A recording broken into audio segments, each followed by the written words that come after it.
Cristo resucitó, la tumba está vacía, Él está sentado a la diestra del Padre, Él es nuestro Rey, nuestro Dios, nuestro amo, nuestro Señor. Qué bueno estar en su casa junto a su pueblo alabando su santo nombre.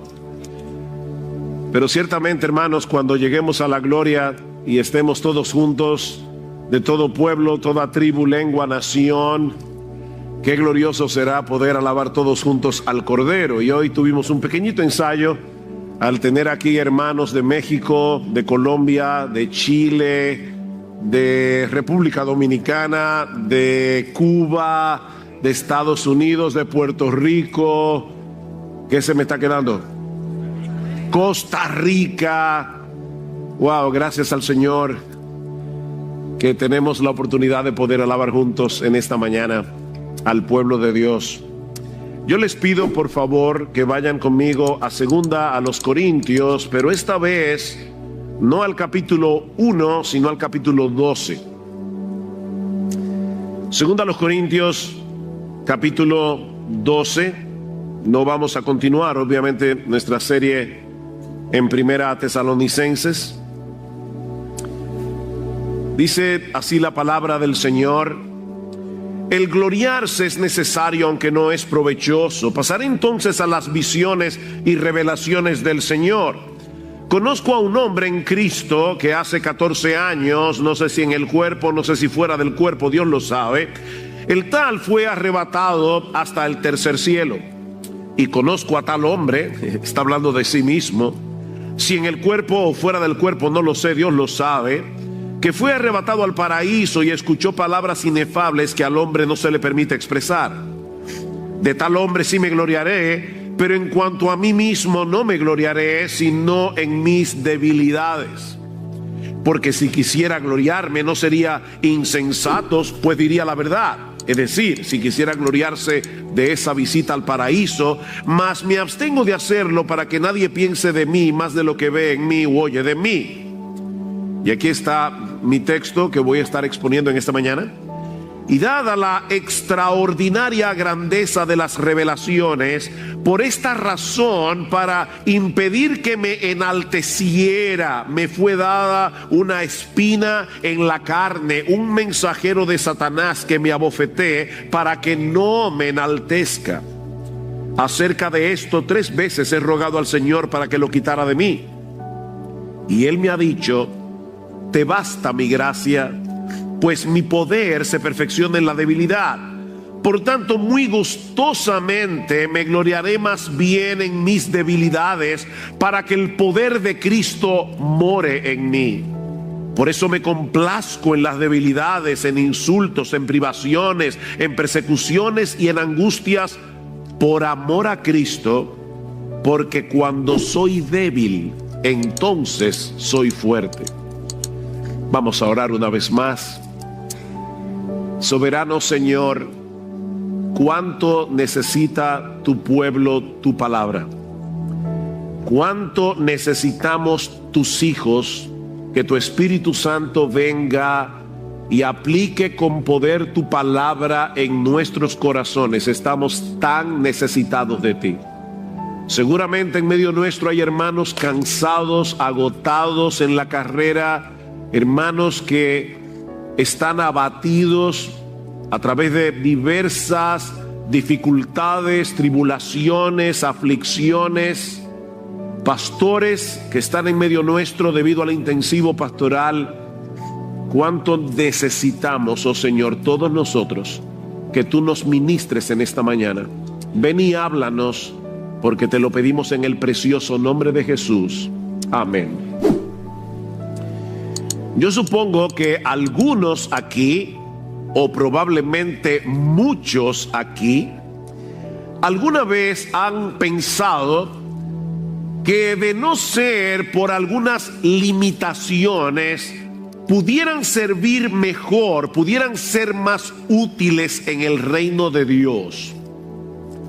¿Has pensado eso alguna vez? Óyeme, si yo no tuviera este problema, tal vez si yo hubiera tenido una mejor educación académica, o si yo tuviera una mejor salud, o si yo tuviera una mejor memoria, o si yo tuviera en general mejores circunstancias en mi vida, yo pudiera ser más efectivo en mi servicio al Señor y a su iglesia.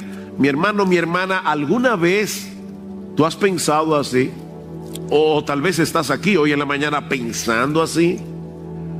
Esa forma de pensar no solamente surge de nuestro pecado, de nuestra percepción de las cosas, sino que también es alimentada por el mundo, que tiende a admirar a todas esas personas que, a pesar de muchas dificultades, que tienen que vencer muchos problemas, logran grandes cosas. Nos fascinan esas historias, ¿verdad? El individuo que, siendo pobre y en circunstancias bien difíciles, logran cosas extraordinarias, descansando únicamente en sus propias capacidades y en su propia determinación. Hasta hacen películas sobre ese tipo de cosas. Me acuerdo cuando nuestros hijos estaban pequeños, que vimos una película llamada Rudy, de un muchacho pequeño que quería jugar fútbol americano en el equipo de la Universidad de Notre Dame, y todo lo que ese individuo pasa, toda la película, para que en los últimos 15 minutos lo metan en el juego.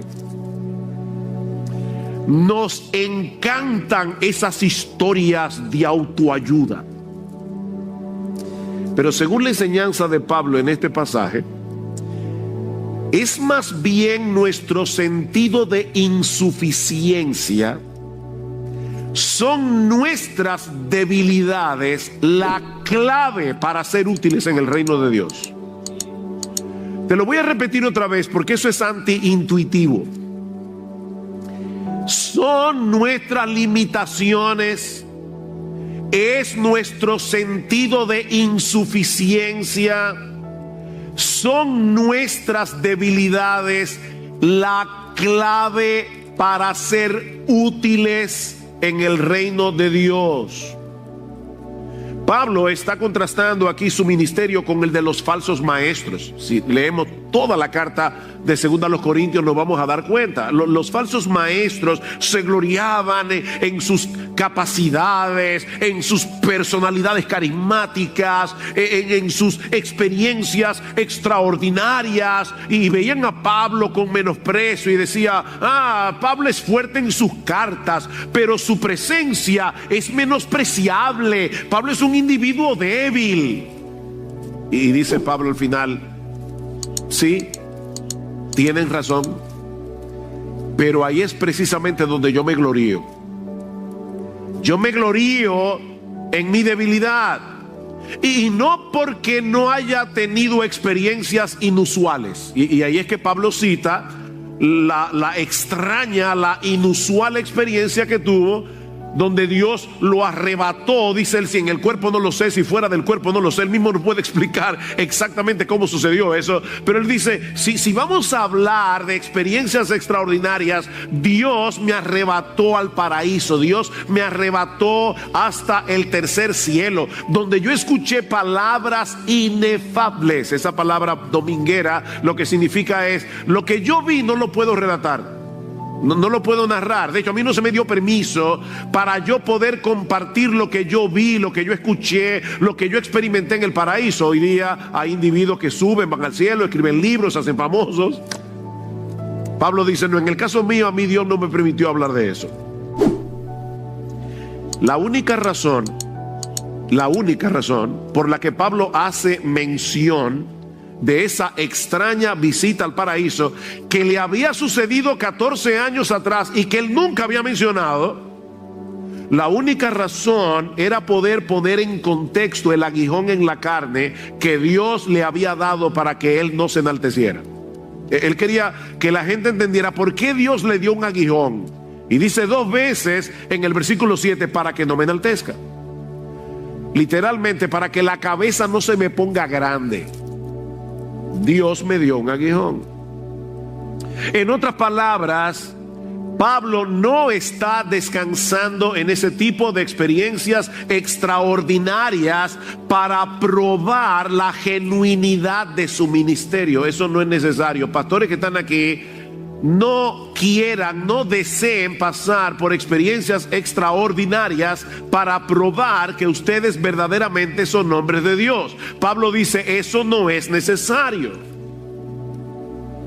De hecho, mis hermanos, Jesús mismo nos advierte que tengamos cuidado de no descansar en esas cosas para creer que verdaderamente somos creyentes y para probar que verdaderamente somos siervos de Dios. Dice en Mateo capítulo 7 versículo 22, muchos me dirán en aquel día, en el día del juicio, Señor, Señor, no profetizamos en tu nombre, y en tu nombre echamos fuera demonios, y en tu nombre hicimos muchos milagros. Y entonces les declararé, yo nunca os conocí, nunca, ni cuando ustedes estaban profetizando, ni cuando estaban haciendo milagros supuestamente, ni cuando estaban echando fuera demonios, ustedes nunca fueron míos. Yo nunca los conocí, apartaos de mí, hacedores de maldad. Mis hermanos, no se dejen engañar, que hay hombres por ahí haciendo cosas sorprendentes para robarle el dinero a la gente. Son falsos maestros. De no haber sido por el ataque de sus enemigos en Corinto, nunca nos habíamos enterado que Pablo fue al tercer cielo. Nunca lo habríamos sabido. Su énfasis en ese pasaje no está en esa extraña visita, esa inusual visita al paraíso, sino más bien en el aguijón o en la espina que Dios le dio en su carne para evitar que él se enalteciera por causa de esa experiencia. Y hay al menos 3 grandes lecciones que nosotros podemos aprender de este pasaje y que pueden ser muy útiles a los pastores que están de visita, a los líderes que están de visita en medio nuestro. Pero hermanos, yo no estoy predicándoles a ellos, sino a todos nosotros, porque todos nosotros necesitamos aprender la enseñanza de este pasaje. Hay al menos 3 enseñanzas que podemos extraer de este pasaje. La primera es que las debilidades y aflicciones que nos limitan de alguna manera vienen de parte de Dios para nuestro bien. Dios nos limita, Dios nos debilita, y es para nuestro bien. En otras palabras, son regalos que Dios nos da envueltos en papeles extraños. Noten que en el versículo 7, Pablo dice, y dada la extraordinaria grandeza de las revelaciones, por esta razón, para impedir que me enalteciera, me fue dada. Me fue dada. La pregunta es, ¿por quién? Obviamente por Dios. Es verdad que el texto dice, un mensajero de Satanás que me abofeté. Sin embargo, 2 veces dice Pablo que la razón por la que se le dio este aguijón era para que no se enalteciera, para que él no se enorgulleciera. Y a Satanás le habría encantado que Pablo se llenara de orgullo. Así que en última instancia, el diablo era un instrumento en las manos de Dios para humillar a Pablo. Pero esta aflicción, esta debilidad limitante le fue dada por Dios. Pastor, ¿y qué era este aguijón? Bueno, esa pregunta es muy simple, muy sencilla, no sé. Nadie lo sabe, se han dado muchísimas respuestas, pero de verdad no importa. No importa. De hecho, probablemente la razón por la que Pablo no menciona explícitamente cuál era el aguijón era porque tal vez los corintios sabían cuál era. Pero en segundo lugar, para que cualquiera pudiera leer ahora la carta e identificarse con Pablo, aunque no estuviera sufriendo la misma aflicción. Así que esto es universal. Un aguijón en la carne, no sabemos lo que era. Ahora es obvio que se trataba de una aflicción bastante severa. Miren, mis hermanos, si hay algo de lo que no podemos acusar a Pablo, es de que era un hombre ñoño. Ese tipo de persona que todo se le encuentra difícil, que se queja por cualquier tontería. En el capítulo 11, Pablo da un resumen de sus dificultades que él había tenido que sufrir por causa del ministerio. Vean el capítulo 11, versículo 24. 5 veces he recibido de los judíos 39 azotes. Los judíos eran tan quisquillosos con la ley que como se prohibía que se diera 40 azotes, ellos le dieron a Pablo 39. 3 veces. 3 veces he sido golpeado con varas. Una vez fui apedreado. 3 veces naufragué. He pasado una noche y un día en lo profundo, con frecuencia en viajes. Y ahora noten todas las veces que Pablo menciona la palabra peligros. En peligro de río, peligro de salteadores, peligro de mis compatriotas, peligro de los gentiles, peligros en la ciudad, peligros en el desierto, peligros en el mar, peligros entre falsos maestros, en trabajos, fatigas, en muchas noches de desvelos, en hambre, sed, a menudo sin comida, en frío, desnudez. Un buen resumen, un buen currículum de sufrimiento. Pablo había tenido que pasar por mucha aflicción, pero esta espina, este aguijón en su carne parece sobrepasar todo lo demás. De hecho, noten otra vez que en el versículo 7 Pablo le llama una bofetada. Dice, me fue dado un mensajero de Satanás que me abofetee. La palabra literalmente es que me atormente. Y el tiempo del verbo que Pablo usa, que da la idea de una acción repetida. Pablo tenía mucho tiempo padeciendo de este problema, cualquiera que haya sido, y continuaría sufriéndolo por el resto de su vida, a pesar de haberle clamado al Señor que se lo quite. De paso, mis hermanos, esto nos enseña que no es incorrecto orarle al Señor que nos libre de alguna aflicción. Eso no es incorrecto. ¿Está alguno entre vosotros afligido? ¿Qué debe hacer? Según Santiago, haga oración. Santiago 5:13. Lo que es incorrecto y pecaminoso es llenar nuestro corazón de amargura, comenzar a dudar del amor de Dios, porque Él decida no quitarnos la aflicción. No debemos, mis hermanos amados, medir el amor de Dios sobre la base de nuestro bienestar. La medida del amor de Dios siempre ha sido el Calvario, no la salud, no la prosperidad terrenal. Sí debemos orar cuando estamos en medio de una situación aflictiva, pero debemos hacerlo con la misma actitud de Jesús en el huerto de Getsemaní. Padre, si es posible que pase de mí esta copa, pero que no se haga mi voluntad, sino la tuya. Porque Jesús sabía que la voluntad de Dios, cualquiera que sea, es buena, es agradable y es perfecta, aunque nos duela. La voluntad de Dios es buena, es agradable, es perfecta. Este aguijón fue el medio que el Señor usó para mantener a Pablo en humildad, a pesar de que de alguna manera que tampoco entendemos, un agente satánico estuvo envuelto en el asunto. Algunos sugieren, como dice, un mensajero de Satanás. Algunos sugieren que era Dios afligiéndolo con algún tipo de enfermedad y el diablo diciéndole, Pablo, tú ves que Dios no te ama, tú le sirves, eres un misionero, tú tal vez serías más útil si Dios te quitara ese aguijón, y ese mensajero del diablo estaba ahí, tiquiti, tiquiti, tiquiti. Es posible. Mis hermanos, nuestro Dios es soberano y Él tiene control de todas las cosas, y eso incluye los ataques del enemigo de nuestras almas, eso incluye los pecados que otros cometen contra nosotros. Dios es soberano y en su sabiduría, en su bondad, todo lo que Él decreta para nosotros, aunque no lo entendamos, es para su gloria y para nuestro bien. Así que noten que en un mismo suceso el diablo y Dios estaban envueltos.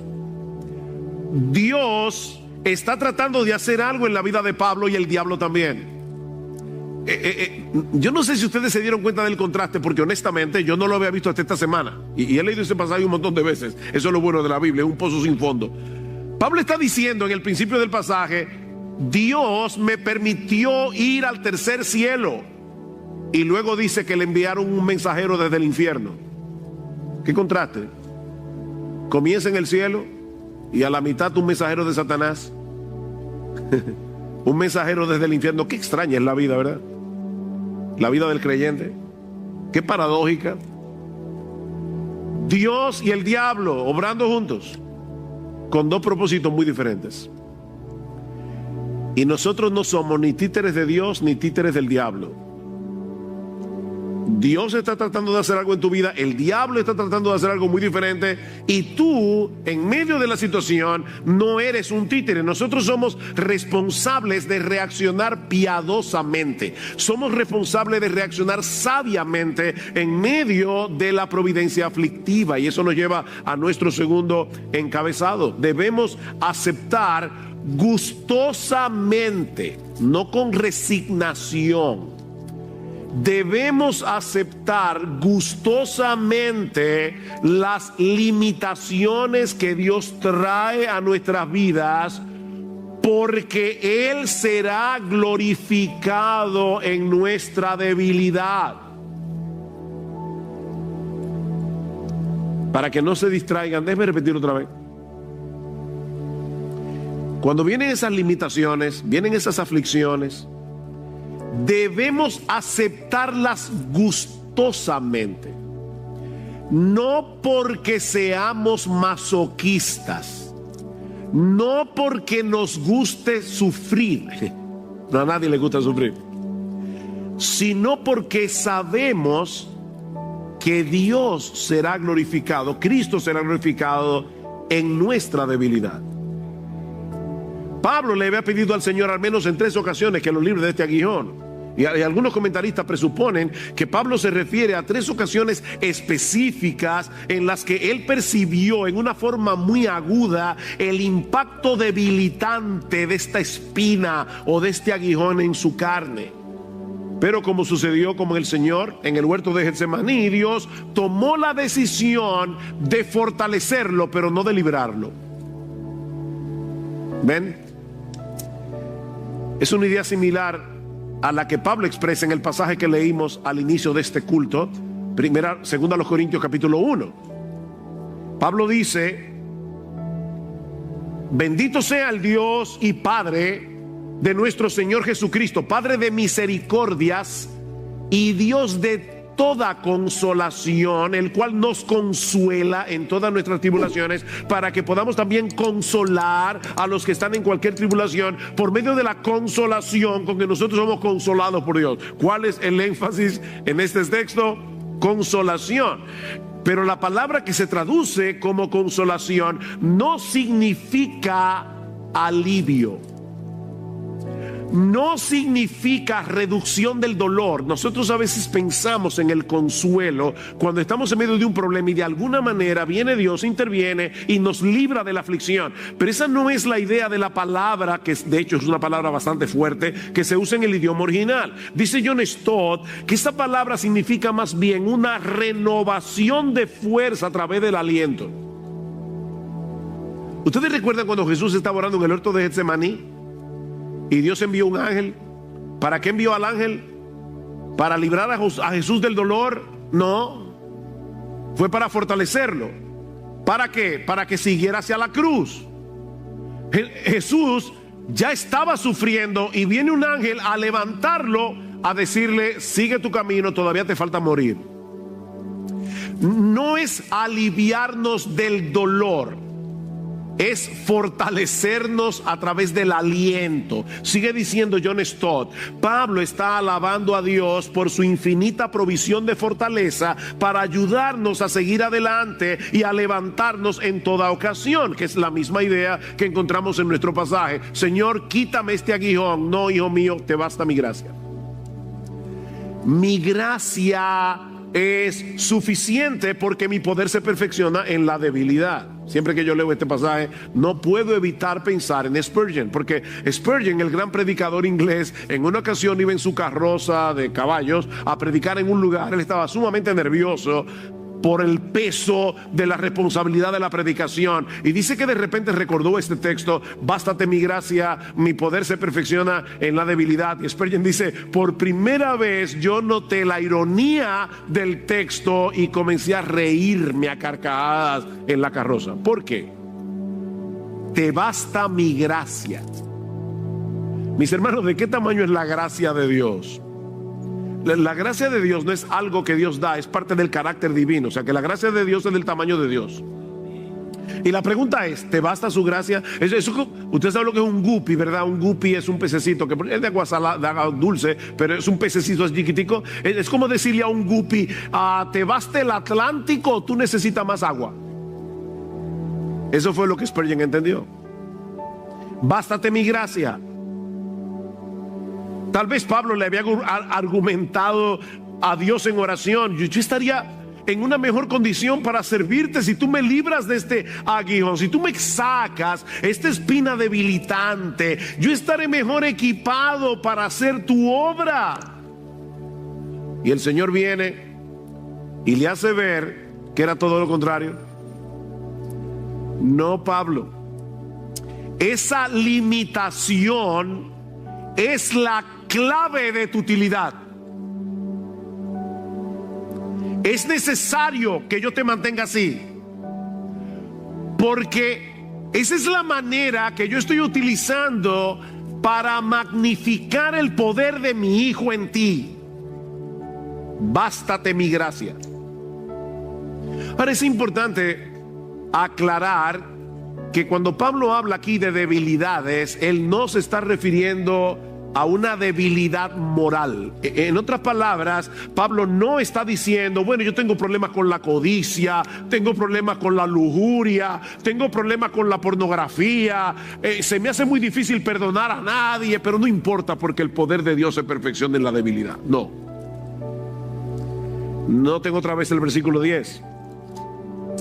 Por esto me complazco en las debilidades. ¿En qué? En insultos, en privaciones, en persecuciones, en angustias. No son debilidades morales, son debilidades limitantes. En otras palabras, Pablo había abrazado su identidad como un mero vaso de barro en el que Dios había colocado el tesoro del Evangelio. En el capítulo 4, versículo 6, Pablo está explicando algo acerca de su ministerio. Dice: yo predico la palabra porque Dios, que mandó que de las tinieblas resplandeciese la luz, es el que resplandeció en vuestros corazones para iluminación del conocimiento de la gloria de Dios en la faz de Jesucristo. Pablo dice: yo soy un predicador del Evangelio, yo no me predico a mí mismo, y la razón por la que yo predico el Evangelio, a pesar de que Satanás ha cegado el entendimiento de los incrédulos para que no les resplandezca la luz del Evangelio de la gloria de Dios en la faz de Jesucristo, aunque los pecadores están ciegos, yo predico el Evangelio porque es a través de la predicación que el Dios que en Génesis capítulo 1 versículo 3 dijo: sea la luz, ahora viene a los corazones de los incrédulos y les dice: sea la luz, para que puedan ver la gloria de Dios en la faz de Jesús. Y ahora noten lo que dice el versículo 7. Pero, wow, qué ministerio más glorioso, ¿verdad? Pero tenemos este tesoro en vasos de barro, para que la excelencia del poder sea de Dios y no de nosotros. ¿Ustedes ven el contraste? La grandeza de la gloria divina que se revela en el Evangelio y la fragilidad de los vasos que llevan el mensaje. Ese es el contraste. Nuestra debilidad, mis hermanos, no es un impedimento para que se manifieste el poder de Dios en nosotros. Eso magnifica su poder. Dios no necesita de grandes personalidades. Dios no necesita de grandes recursos para hacer su obra. No, mis hermanos, Dios hace evidente la extraordinaria grandeza de su poder al usar personas comunes y corrientes como tú y como yo.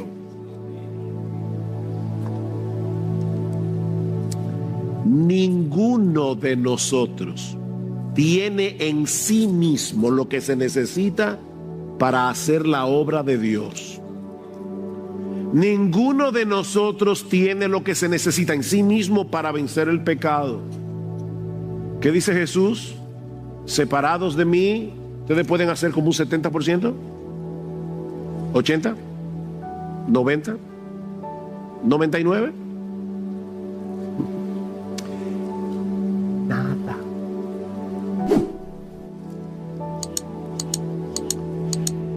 separados de mí, nada.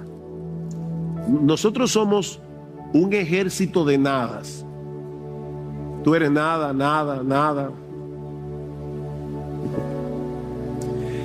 El problema es que todos tenemos la tendencia a confiar en nosotros mismos. Ese es el problema. Y Dios en su bondad se encarga de recordarnos lo que somos a través de esos aguijones que nos debilitan, nos limitan, para que dependamos enteramente de Él. ¿Recuerdan lo que Miguel leyó en el capítulo 1 otra vez de 2 Corintios? Pablo dice, miren, ustedes no ignoran que cuando estuvimos en Asia, fuimos abrumados de tal manera que hasta perdimos la esperanza de conservar la vida. Teníamos sentencia de muerte, dice Pablo, a fin de que no confiáramos en nosotros mismos, sino en Dios que resucita a los muertos. Dios, en esa aflicción en Asia, estaba destruyendo la confianza de Pablo, porque su poder se perfecciona en nuestra debilidad. Hermanos, es cuando estamos conscientes de nuestras deficiencias que clamamos desde lo más profundo de nuestro corazón por la asistencia de Dios. Y entonces Dios magnifica su gracia en nosotros y a través de nosotros. De ahí la sorprendente, extraña, inusual reacción de Pablo. ¿Cómo reaccionó Pablo ante estas limitaciones, debilidades, aflicciones en su carne, cuando Dios les reveló el propósito, como te lo está diciendo hoy a ti y a ti y a ti y a ti hoy en la mañana a través de su palabra? ¿Cómo reaccionó Pablo? En vez de llenarse de resentimiento contra Dios, de amargura, de depresión por limitarlo de esa manera, Pablo le da la bienvenida. Él aceptó gustosamente ser debilitado. En el versículo 30 del capítulo 11, Pablo dice que si tiene que gloriarse de algo, dice, me gloriaré en mis debilidades. En el versículo 9 del capítulo 12 dice, muy gustosamente me gloriaré en mis debilidades, para que el poder de Cristo more en mí, o para que el poder de Cristo haga su residencia en mí. Y luego en el versículo 10 del capítulo 12 dice, me complazco en mis debilidades. Ustedes están viendo cómo me glorío, me gozo, para usar una palabra que está de moda, lo recibo. Me complazco. ¿Saben lo que significa esa palabra? Significa estar satisfecho, gozarse, aceptar con agrado, preferir, disfrutar.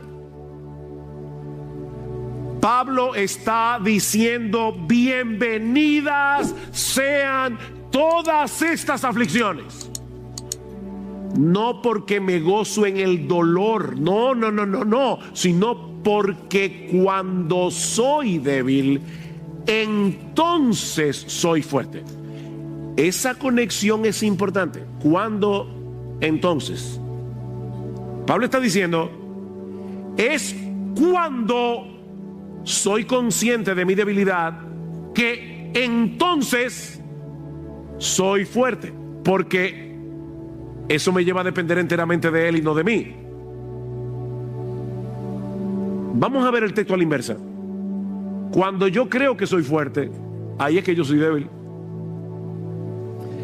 Mira, mi hermano, cuando tú crees que te las sabes todas, precisamente cuando tú crees que puedes, estás perdido. Cuando soy fuerte, entonces soy débil. Lo puedes citar al revés. Pero cuando soy débil, entonces soy fuerte. Fue la conciencia de su pequeñez lo que llevó a Pablo a decir que él se gloriaba en sus debilidades, le daba la bienvenida, se complacía en sus debilidades, porque él sabía que esa era la única manera en que el poder de Cristo se iba a magnificar en él. Mi hermano, déjame hacerte una pregunta. Cuando tú te levantas por la mañana, tú eres esposo, tú eres padre, trabajas en una empresa o en cualquier lugar, tú te levantas con esa conciencia, Señor, Yo tengo hoy que amar a mi esposa como Cristo amó a la iglesia. Señor, yo hoy tengo que criar a mis hijos en la disciplina y amonestación del Señor sin provocarnos a ira. Señor, hoy yo debo ir a mi trabajo y hacer las cosas no como para los hombres, sino para ti. Pero Señor, yo no puedo. Tú tienes esa conciencia desde que tú abres los ojos por la mañana. Señor, yo no puedo. Hoy yo voy a tener un montón de tentaciones y yo no puedo con ningunas. Por favor, ayúdame. Esposas, ¿ustedes creen que ustedes se van a someter a sus maridos sin la ayuda del Señor? ¿Como a Cristo?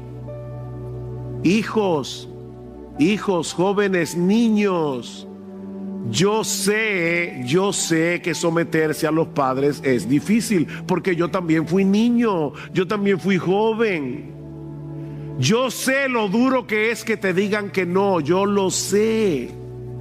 Pero jóvenes, niños, ustedes cuando se levantan por la mañana, si tú profesas ser cristiano, tú dices, oh Padre, yo tengo que someterme hoy a mis padres terrenales y yo sé que me va a ser difícil. Por favor, Señor Jesús, ayúdame.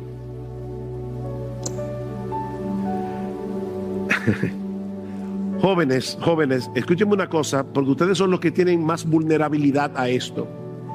No se dejen confundir por todos esos mensajes de autoafirmación que escuchamos todo el tiempo por todas partes. Tú puedes, tú tienes el potencial para hacer grandes cosas, solo tienes que creer en ti.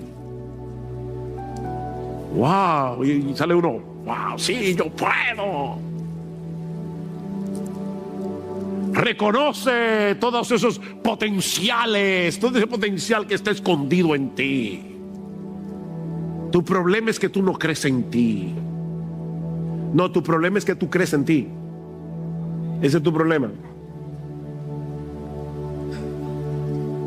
Separados de mí, no van a poder hacer nada que valga la pena. Nada, cero, nada. No es descansando en nuestras propias capacidades que vamos a poder hacer la obra de Dios, que vamos a poder luchar con nuestros pecados, que vamos a poder poner nuestros dones en operación en la iglesia. Pastores que están en medio nuestro hoy, no caigamos en ese error. Si te vas a gloriar, que no sean tus títulos, en los libros que tú has leído, en la capacidad que Dios te ha dado. Tal vez Dios te ha dado dones, qué bueno, pero óyeme, esos dones sin la ayuda del Espíritu Santo no te sirven de nada. Si te vas a gloriar en algo que sea en tu debilidad, no en tu potencial. Conozco el caso real de un joven muy tímido, muy tímido, y para colmo enfermizo, tenía un montón de problemas estomacales.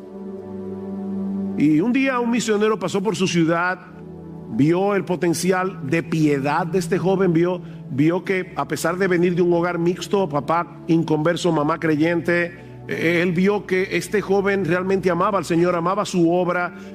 Si hubiera sido otro hombre, tal vez hubiera dicho, mire, este individuo enfermizo, tímido, no sirve para esta obra, no sirve para este trabajo. Pero este hombre tuvo otra visión y a este joven tímido, a este joven enfermizo, lo reclutó para el trabajo misionero. Si Pablo no hubiera tenido esa visión, hoy no tendríamos a Timoteo. Qué bueno que Pablo vio en Timoteo, a pesar de su debilidad, a pesar de sus enfermedades, sus frecuentes enfermedades, dice Pablo en su carta, en una de sus cartas. A pesar de su timidez, Pablo tuvo que escribir una carta a los Corintios. Timoteo va para allá, procuren que sea protegido. Pablo sabía que los corintios podían comerse vivo a Timoteo, pero fue un hombre de Dios que el Señor usó, porque no era por la gran personalidad de Timoteo, era por el poder de Cristo que habitaba en él. Pero hay algo más en nuestro texto que en cierto modo encierra la clave de este gloriarse de Pablo. O sea, esta reacción de Pablo responde a algo. ¿Cómo es posible que Pablo aceptara de buena gana, que aceptara con gozo, que le dé la bienvenida a las aflicciones que lo limitaban y lo debilitaban, a pesar de tener un ministerio tan amplio? ¿Qué era lo que lo movía a darle la bienvenida a ese aguijón? Eso nos lleva a nuestro tercer y último encabezado. Es el amor a Cristo lo que nos mueve a aceptar con gozo nuestras debilidades, porque ese amor por Él nos mueve a desear que Él se lleve toda la gloria. Es el amor a Cristo. La única cosa que te puede hacer a ti aceptar con gozo, gustosamente, estas limitaciones es porque tú amas a Jesús y tú quieres que Él se lleve la gloria. Versículo 10. Por eso me complazco en las debilidades, en insultos, en privaciones, en persecuciones y en angustias por amor a Cristo. Porque cuando soy débil, entonces soy fuerte. ¿Por qué? Por amor a Cristo. Todas esas cosas que Pablo había estado padeciendo habían venido sobre él por causa de su amor por Cristo. Y era ese mismo amor a Cristo lo que lo llevaba a abrazar con gozo esas aflicciones que lo limitaban, porque de esa manera se hacía más evidente el poder de Cristo actuando en él. El razonamiento de Pablo en este pasaje es algo como esto: a mí no me gusta este aguijón que llevo en mi carne, le he pedido más de una vez al Señor que me lo quite, pero ahora que sé que este aguijón es el instrumento que magnifica la gracia de Cristo en mí, entonces me gloriaré en mis debilidades para que sea más evidente que es debido a su gracia, no a mis capacidades, no a mi conocimiento de las Escrituras. Es su gracia, por su gracia, que yo puedo hacer lo que hago. Nosotros hacemos la obra y Cristo se lleva la gloria. Porque a final de cuentas, mis hermanos, ¿hiciste algo útil para el reino de Dios? Fue su gracia. Su gracia en mí, ¿verdad? Como cantamos en uno de nuestros himnos, su gracia en mí, divino don. Por la gracia de Dios soy lo que soy. 1 Corintios 15:10. Y su gracia no ha sido en vano para conmigo. Antes, yo he trabajado más que todos ellos, pero no yo, sino la gracia de Dios en mí. ¿Qué conciencia? La gracia de Dios en mí. Alguien ha dicho que la meta final de Dios en orquestar nuestras debilidades, escuchen, ya sea a través de un mensajero de Satanás o de una circunstancia molesta, o a través del fracaso de sueños acariciados por mucho tiempo. Todos nosotros tenemos sueños que se frustran en el camino. Y dice este autor, la razón por la que Dios hace eso es glorificar la suficiencia de la gracia y el poder de su Hijo. No logré lo que quería, se me frustró mi sueño, pero yo tengo a Jesús. Y eso es suficiente. Cuando es el amor a Cristo lo que nos domina y no nuestro amor propio, vamos a reaccionar adecuadamente ante la conciencia de nuestras propias limitaciones, porque Él hará evidente el poder de Cristo en nuestra debilidad, y de esa manera Cristo llevará la gloria, no nosotros. John Piper lo dice de esta manera: la más profunda necesidad que tú y yo tenemos en la debilidad y en la adversidad no es obtener un alivio rápido, sino una confianza bien cimentada de que las cosas que nos pasan forman parte del más grande propósito en el universo. Wow, ¿y cuál es ese gran propósito del universo? La glorificación de la gracia y el poder de su Hijo.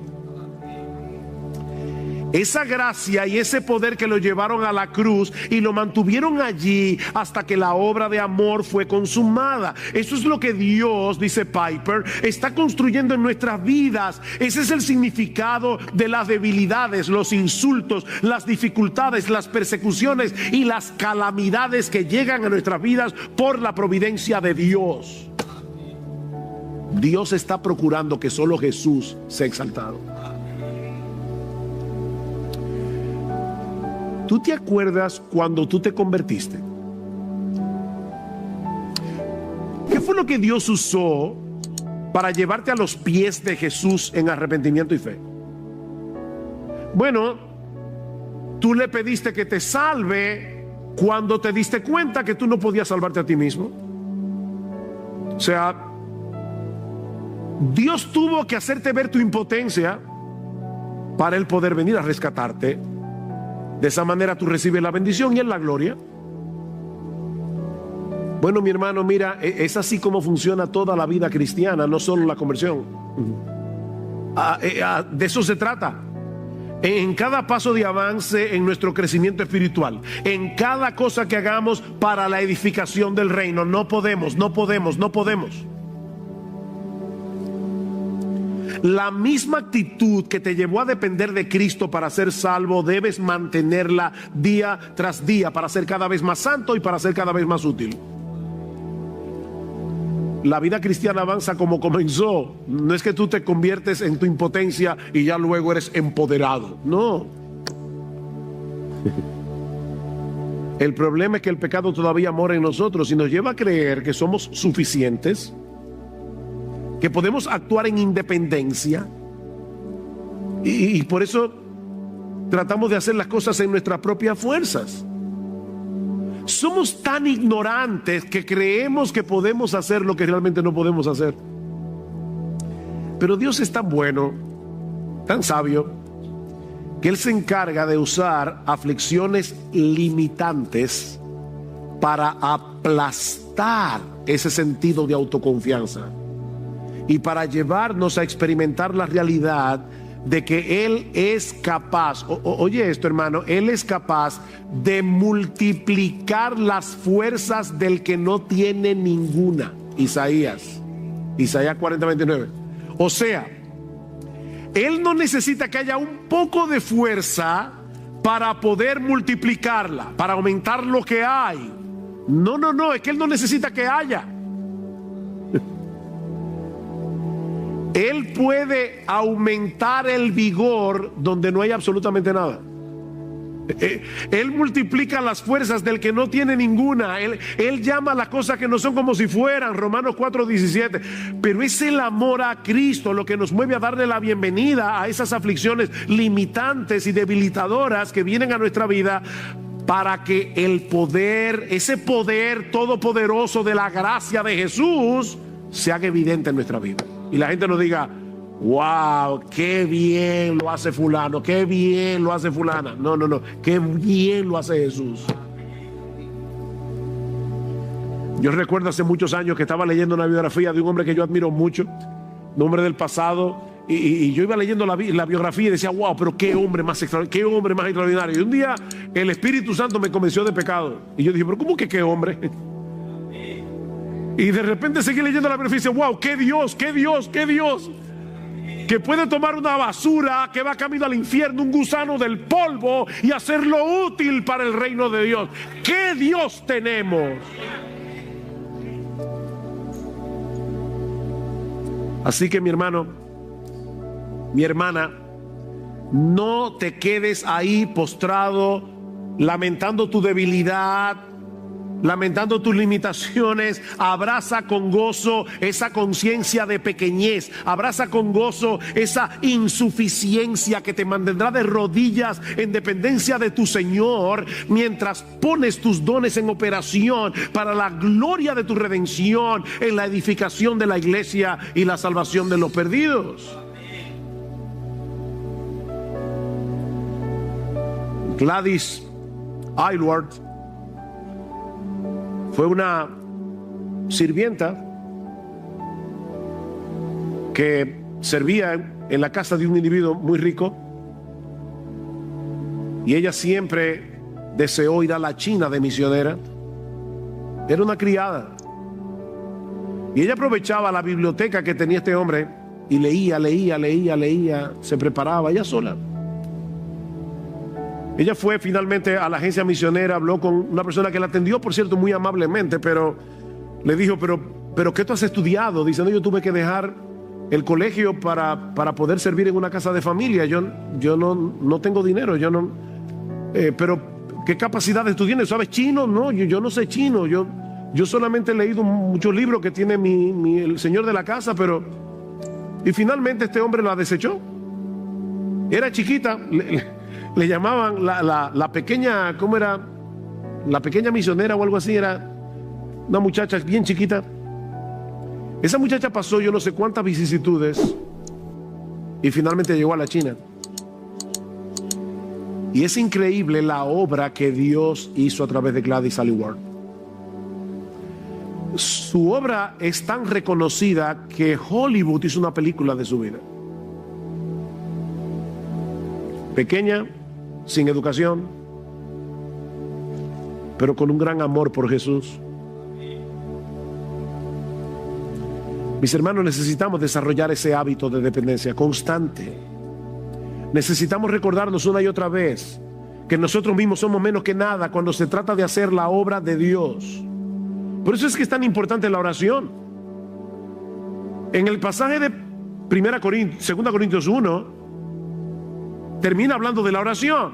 Dice Pablo, por la oración de ustedes, por nuestra oración. La oración juega un papel importantísimo, porque es por la oración que nosotros manifestamos esa dependencia. Señor, yo no puedo, por favor ayúdame. Sal de tu casa por la mañana a tu trabajo. Señor, yo no puedo, me voy a enfrentar a un montón de tentaciones. Yo no puedo hacer el trabajo con excelencia. Yo no puedo hacerlo para tu gloria. Si me alaban, me la voy a robar tu gloria. Señor, yo soy un ladrón de gloria. Por favor ayúdame, Señor. Es vivir en oración, es respirar oración. Por eso es que es tan importante que los miércoles vengamos a la iglesia a orar. Esta iglesia no tiene la capacidad de hacer la obra de Dios. No la tenemos, sus pastores no la tienen. No confíen en sus pastores si es para dejar de orar. Nada podéis hacer.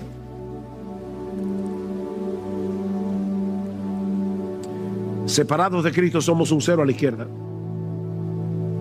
Pero mire, mis hermanos, como yo decía ahorita, un ejército de nadas no puede hacer nada. Pero cuando todas esas nadas se amparan en el Todopoderoso, las puertas del Hades no pueden frenar el avance de los ejércitos del Dios vivo. Las murallas pueden ser tan grandes como las de Jericó. ¿Y saben qué? Se caerán si gritamos en el nombre de Dios. No hay muralla que resiste ese poder. Así que el punto de este pasaje no es que nos quedemos postrados lamentando nuestras propias limitaciones y debilidades. No. Todos nosotros tenemos que poner nuestros dones al servicio del Señor y de su iglesia, para que el cuerpo de Cristo siga siendo edificado. Pero jamás se te ocurra hacerlo en tus propias fuerzas. Por amor a Cristo, ampárate en Él, para que solo Él reciba la gloria. Cada uno según el don que ha recibido, ministrelo a los otros como buenos administradores de la multiforme gracia de Dios. Si alguno habla, hable conforme a las palabras de Dios. Si alguno ministra, ministre conforme al poder que Dios da, para que en todo sea Dios glorificado por Jesucristo, a quien pertenecen la gloria y el imperio por los siglos de los siglos. Amén. Y si tú estás aquí sin Cristo, mi amigo, yo quiero invitarte en esta mañana a que aceptes el hecho de que es imposible, absolutamente imposible, salvarte por ti mismo.